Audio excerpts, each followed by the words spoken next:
Hello and welcome to episode 248 of the Ideal Nutrition Podcast. My name is Aidan Muir. I'm here with my co-host Torwen Eerkens and we're doing the 2026 Guide to IBS and FODMAPs. And the reason why we're calling it that is because Leah and I did one many years ago. And I've got a lot of updated thoughts. Torwen has a lot of updated thoughts. Leah would have a lot of updated thoughts as well. So there's been heaps more research that's come out on this topic, both in the IBS space and also in FODMAPs as well. And then there's also a lot of updated perspectives from practitioners and stuff like that, working in practice and focusing on outcomes and everything like that. So I figured it's time to do another podcast on this one. Absolutely. Let's start with what is IBS. So IBS stands for Irritable Bowel Syndrome. It is a functional gut disorder, which means that on tests, there are no structural abnormalities in the bowel, but normal function is impaired. It does affect between 3.8 to 9.2% of the population, and it's actually 1.5 times more common in women than in men.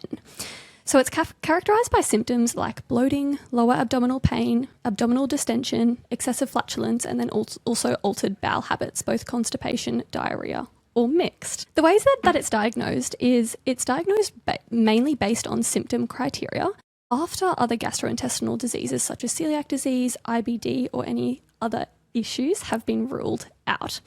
So the Rome 4 criteria is used as a bit of a guidance, and it states that recurrent abdominal pain on average at least one day of the week in the last 3 months with 2 or more of the following. So pain related to defecation, pain associated with a change in stool frequency, and then also associated with a change in stool form. Then we are going to talk about FODMAPs and what they are as well, so defining that. So FODMAPs are fermentable forms of carbohydrates and sugar alcohols. There are 5 FODMAP groups. So the first one is fructans. And obviously this could get very deep, so I'm going to give a streamlined version of this. But we've got fructans. Main sources of this are onion, garlic. Then there's also fructans in wheat, rye, barley, and inulin.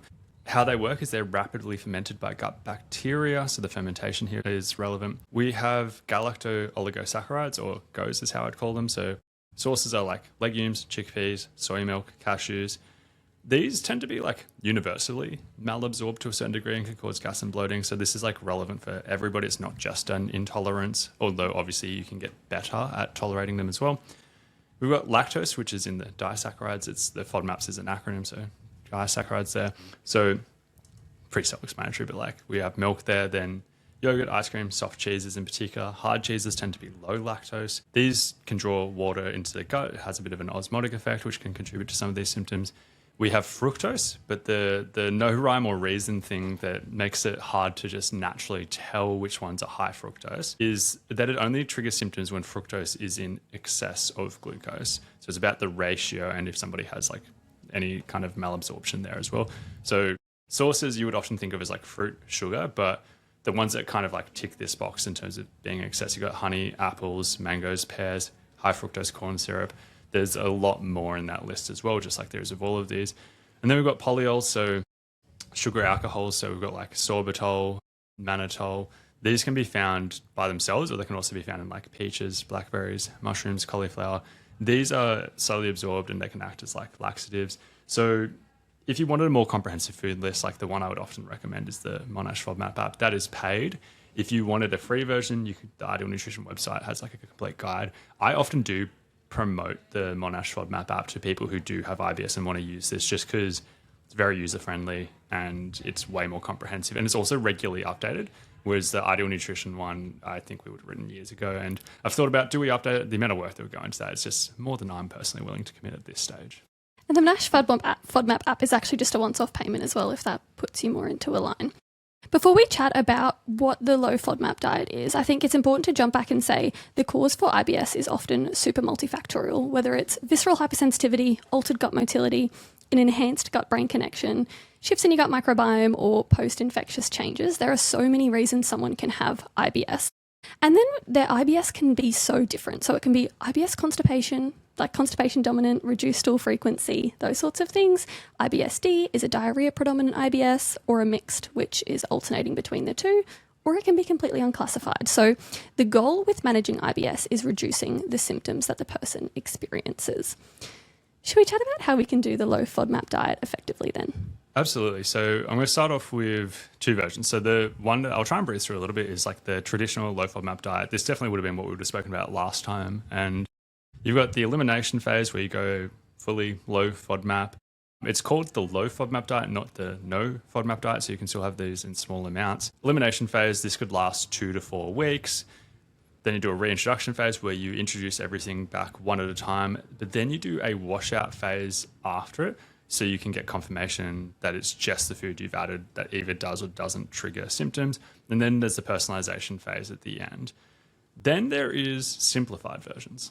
Yeah, so this, we can call it different things, but the FODMAP gentle approach is a way that we look at doing the low FODMAP diet very specifically. So it's more focused on just reducing high FODMAP foods that you consume frequently that could be causing gastrointestinal symptoms.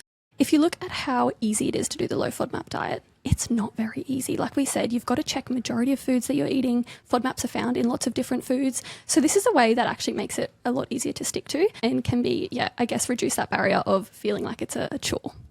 In terms of what that looks like, instead of that full comprehensive full Monash list, you only swap out the ones that are the most common triggers. So from the vegetables, we've got onion, garlic, leeks, cauliflower and mushrooms.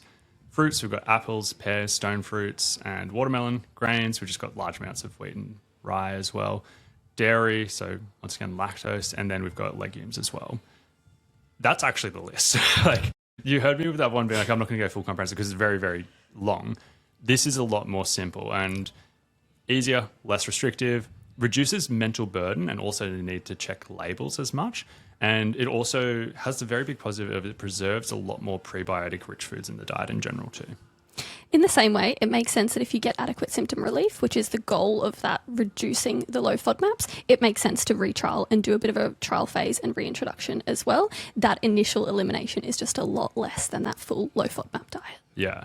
And from the practical standpoint, I obviously speak with a lot of other dietitians, and every dietitian that I have had conversations with who specializes in IBS, all of them are I pretty much never use a full low FODMAP diet. I go way more targeted than that.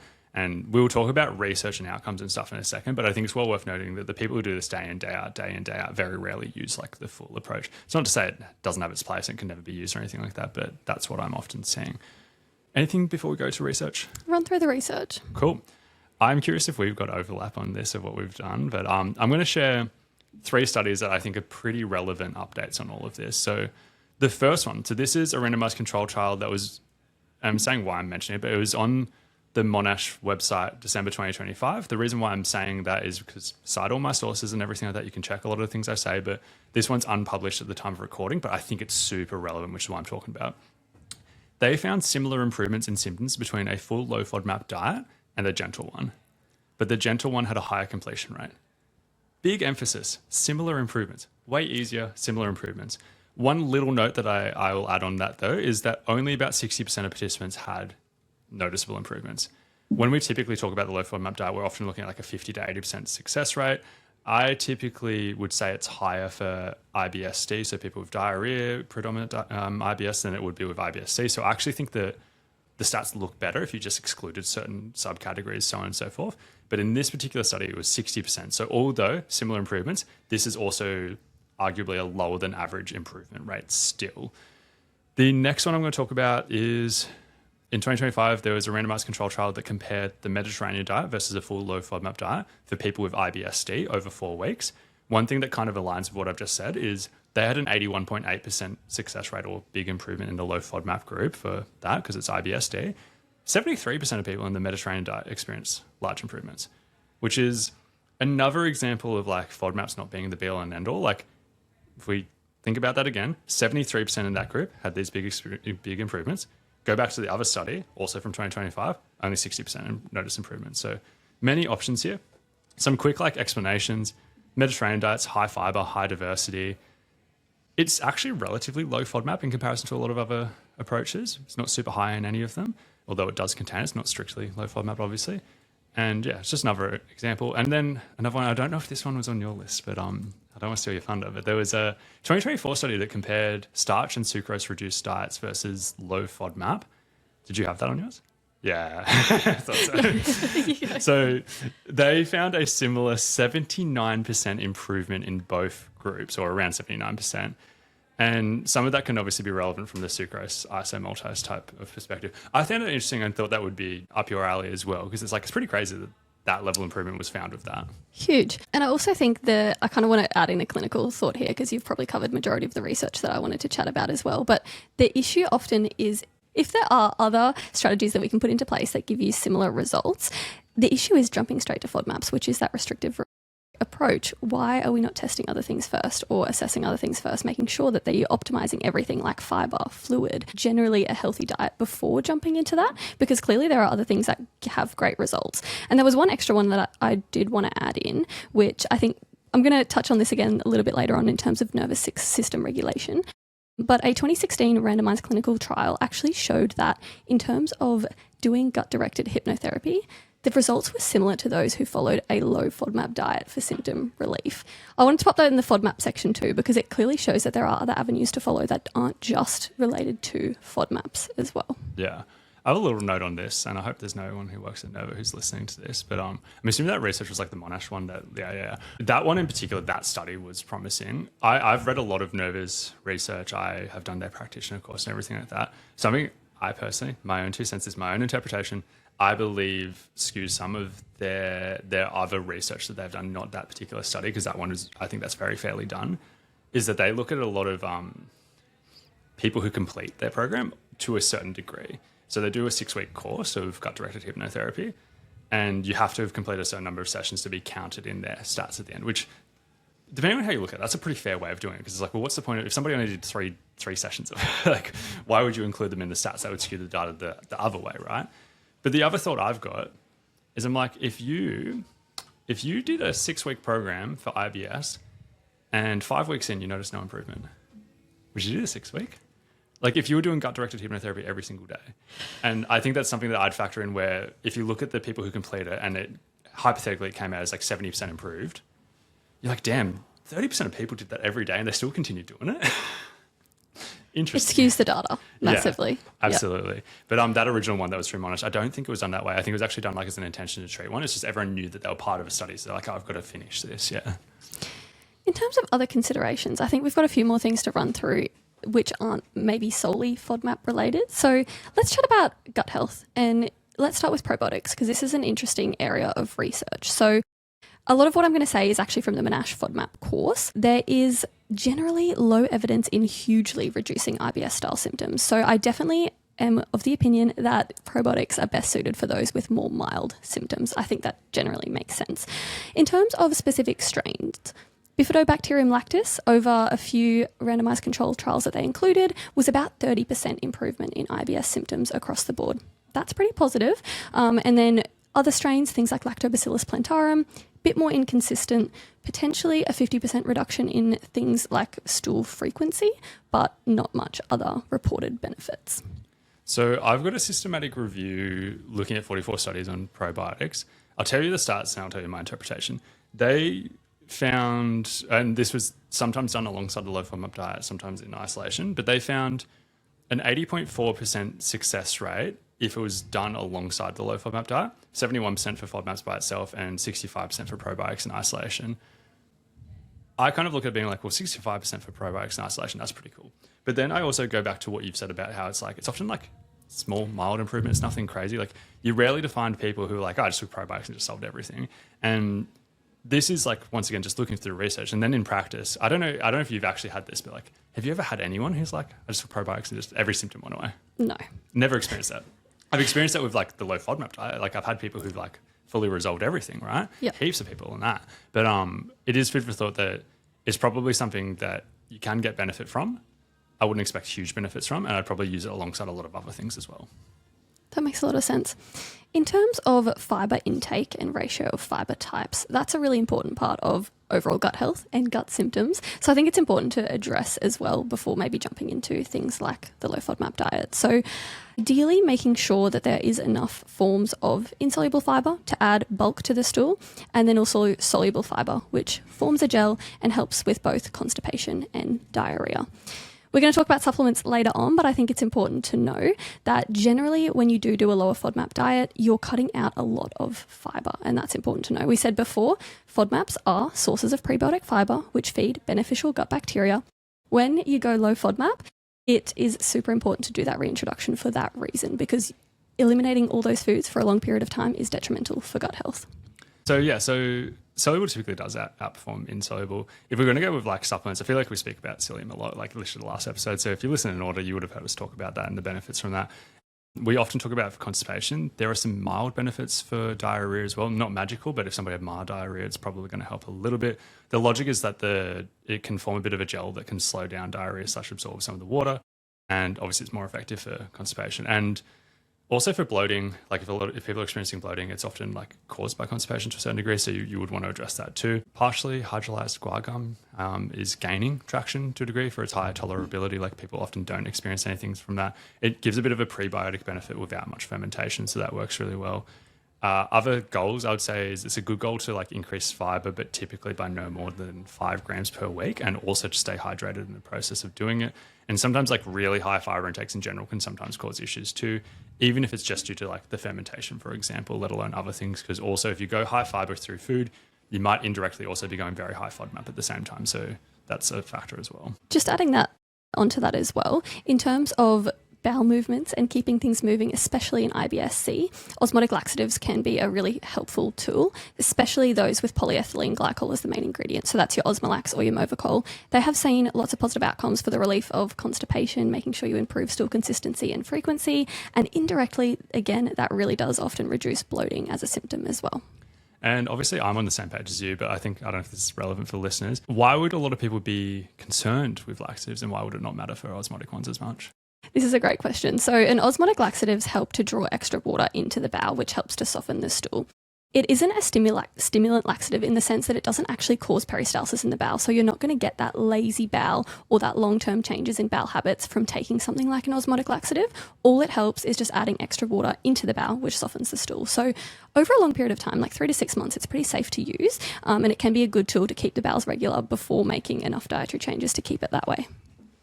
Then we'll talk about nervous system regulation. I made notes here, but I was like, so this is a Torwen thing. So if you want to go through yours, let's do that. We can chat about it. So the gut-brain axis is what we often talk about. It refers to that bidirectional flow of the information going from your gut up to your brain constantly between the two. Now, gut-directed hypnotherapy looks at changing that direction of flow, that information, and potentially helping with things like gastrointestinal motility, but also the visceral sensitivity, which a lot of people with IBS experience. So it's that extra sensitivity in the gut, which is making all these foods and the bloating, which could be a normal level of bloating for some people, experience like much more painful and much worse. So doing aspects of nervous system regulation from day to day, things like reducing stress, mindfulness, breathing exercises, all those sorts of things can actually significantly reduce IBS symptoms as well. Yeah, just makes so much sense. And a big question is always like, when do you use it? Is it like the first thing you go to? Is it, and like, you can obviously go case by case. Like if somebody's like super stressed, it's like, maybe this is probably a higher priority, right? There was a 25 consensus paper that I was looking at. I think it was out of Korea or something. It's in the show notes. Like you can read it if you want, but they put gut-directed hypnotherapy as what they called a first-line treatment for people who haven't responded to diet changes. And I think this is really interesting when we think about it through the lens of these percentages being like, even some of these top ones, like I think the highest percentage success rate we've referred to has like 81.8%. You're like, well, that's a lot of people who didn't get success. But as you start going through some of these options or using multiple of these options, the success rates get higher and higher and higher. This is also something I was thinking about in relation to SIBO, which we've like previously recorded on, where depending on like how common SIBO is and stuff like that, there is a lot of overlap between SIBO and IBS. And something that does stand out a little bit to me is it's like, hang on, we actually can get really high success rates with IBS just by using a combination of multiple therapies. It's like, does SIBO really matter that much? You can go deep down the rabbit hole and make an argument that it does, so on and so forth, yes. But you stack a few of these things and the odds of success get really high. Yeah. In terms of what you just mentioned before, in terms of like common conditions that overlap with IBS, I do think it's important to really rule out other gastrointestinal conditions at the start of your IBS journey. So an endoscopy and a biopsy will often help with this. So things like you mentioned before, CSID, celiac disease. Another one that's really commonly overlapped is endometriosis. So can we reduce overall inflammation in the body, and will that inherently help IBS symptoms? I think that's important as well. Yeah, absolutely. There's a long list. And some of the reasons why you want to rule these out is just because if you went with IBS first, you could just be delaying treating some stuff. And other ones, obviously celiac's a great example of this, where it's like, say you went low FODMAP, you cut out fructans in wheat, and you're also cutting out gluten, you can no longer get tested for celiac as effectively. do it at the start. That sounds good. I'm going to add one extra supplement in there as well then, which I think is an interesting one to chat about. So L-glutamine is a supplement which feeds the enterocytes. So that's your cells that line the small intestine wall. Part of issues with IBS could potentially be gastrointestinal permeability, which is hard to know. People talk about having leaky gut. That is not a medical term, but gastrointestinal permeability can be an issue. So helping to repair the gut lining by taking something like L-glutamine, 3 5-gram serves per day, short term, could potentially help with this, which then in turn, doing all those other therapies that we've talked about, you will actually notice the difference. Yeah. So I now have 2 updates that are just on top of stuff that I've previously said. One of them is in relation to this L-glutamine one. So when I last recorded this with Leah, there was 4 randomized control trials looking at L-glutamine and IBS, and they were all surprisingly positive. They largely focus on post-infectious IBSD, so it's like, great that the research is super positive there. Do I want to overinterpret that and say it's relevant for everything? Hard to say, right? It's all based on that permeability of the intestine. What I was hoping I was going to update on is like, oh, now there's 8 randomized control trials. We've got way more at all. Like, I was hoping to do that. That's unfortunately not the case. Like, it's still like largely just that. The update that I do have though is there was a meta-analysis looking at intestinal permeability, like that side of things with L-glutamine. And their finding was that you likely need high doses, like 30 grams per day, to significantly reduce intestinal permeability, which is a bit interesting because those ones I spoke about before, they're all in that like 5 grams 3 times a day, and they're finding these really good outcomes. And then this meta-analysis is like, no, you need higher. And it's hard to say like how significant are they talking. One of the things that sucks about having only a few studies on something is it's like, is it just that they studied 5 grams 3 times a day, but like 10 3 times a day would have been better? Or like, it's hard to say. And then there was another one, which I haven't put in the show notes or anything like that, and this is actually just off the top of my head, but there was like a random study, I think it was from Japan, where they used like super low dose glutamine in amongst another supplement and had these like crazy good success rates as well. And it's like, well, that's not probably doing much for intestinal permeability at all, but I don't know. So it's very much like an evolving area that I'm not reading into too highly just yet. I would probably recommend L-glutamine at this stage to about 5% of my clients with IBS. But I don't know if that's just a reflection of like, am I just not a super optimistic person or like whatever? But it's something I'm watching super closely because right now all the research we have does look quite positive. The other update I was going to go with was in relation to probiotics. So the last time I would have spoken about that, I would have spoken about the fact that there were some like systematic reviews looking at this that had a bit of positive stuff, but almost all of the research was looking at single strains. We actually do have way more multi-strain research out now that looks more promising. So when I last spoke about it, I kind of highlighted the fact that people with IBS are often lacking certain bacteria. And I was like, well, maybe one day we could just cover those gaps and that will help. We're definitely not at that stage yet, but we're a little bit closer on the journey where the other thought I had is it's like, hang on, these people are often lacking in multiple areas. And we're just studying one thing. What if we did like a multi-strain thing? Because like anyone who's taking a probiotic, not anyone, but like most people taking probiotics in practice are taking a multi-strain one. All the research is looking at single-strain ones. Is it common sense to assume that multi-strain ones are more likely to be beneficial because of that? And you know what we found? Exactly that. All the multi-strain research coming out is looking far more promising than the single-strain stuff previously. One major review also found something that's pretty exciting. They found that most of the benefits come within the first 2 to 4 weeks. And that's great news because if you're doing trial and error, you can figure it out quicker. Like if you're just somebody who's like, I want to take a supplement and see if it works and then make my judgment based on that, which I still think that approach is slightly flawed. Like using a different example, if I take creatine, like I'm not like, I don't notice it, but the research is pretty consistent showing that it helps, right?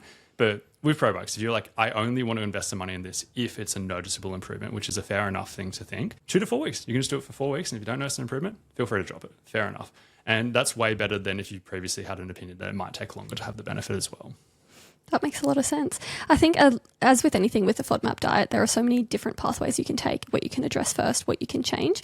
It does make a lot of sense to chat to a dietitian who knows IBS and can help you with these sorts of things so that you're doing what you can in probably the shortest time frame possible. Makes a lot of sense. Apart from adding anything else, I did want to say in terms of gentle movement, that is one that we talk about sometimes as well in terms of, especially for that constipation, just to promote bowel movements, and doing that daily can be another consideration to add into. Yeah, I have a bit of a saying that's like, you can't pull a lever that's already been pulled. Like almost everyone who comes to see me is doing some level of exercise. I'm like, I almost wish you weren't, because it would be like, get way better results if we just added that in if you weren't. And it often doesn't seem to matter like so much what the type of exercise is. But one thing I'm really big on is like, let's say somebody who's like super active, like they train 6 times a week. If they did nothing on the 7th day, I'd still be like, go for a walk. Like, I still think you would get benefit just from that movement. It really doesn't matter what it is. I don't have the stats in front of me, but from memory, I think doing yoga has like a 50% success rate for IBS. So like, you could call that the relaxation, you could call that the gentle movement, you could call that so many things, but it's so clear that this is another thing that is well worth doing as well. Was there anything else that you wanted to add? Covers everything for me. I think so too. So this has been episode 248 of the Ideal Nutrition Podcast, where we have given you an updated 2026 guide to IBS and FODMAPs. If you enjoyed this episode, we greatly appreciate you leaving us a positive review, or if you have any other topics you'd like us to cover, feel free to let us know.